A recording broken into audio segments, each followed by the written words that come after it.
In the late 19th century, China was a country under siege, not just by external forces, but also by internal strife. Economic hardships were rampant, and the Chinese felt their culture and traditions were eroding under the weight of foreign influence.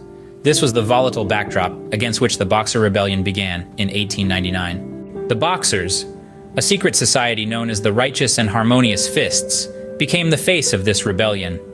Their name was derived from their physical training that was akin to boxing, and their aim was simple: to rid China of foreign influence. Their targets were foreigners, missionaries, and even Chinese Christians, whom they blamed for the nation's troubles. Their resentment against foreign influence was not unfounded. By the late 19th century, several Western nations had carved out spheres of influence in China, controlling its trade and resources. This led to widespread discontent among the Chinese, who saw their sovereignty slipping away. The Boxers sought to restore China's pride and dignity by eradicating this foreign influence. However, the rebellion was not destined to succeed. The Boxers' tactics were brutal and ruthless, which only led to more chaos and violence. In 1900, the rebellion reached its peak with the siege of the international legations in Beijing. This was a 55-day standoff between the Boxers and a small force of foreigners, Chinese Christians, and even some Chinese officials who were sympathetic to the foreigners. The situation became so dire that an 8-nation alliance was formed to suppress the rebellion.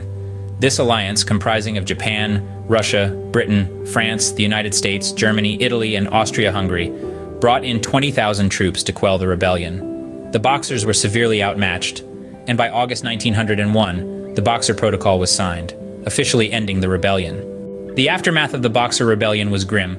Widespread destruction and loss of life had occurred. The Qing Dynasty, which had tacitly supported the Boxers, was exposed for its weaknesses.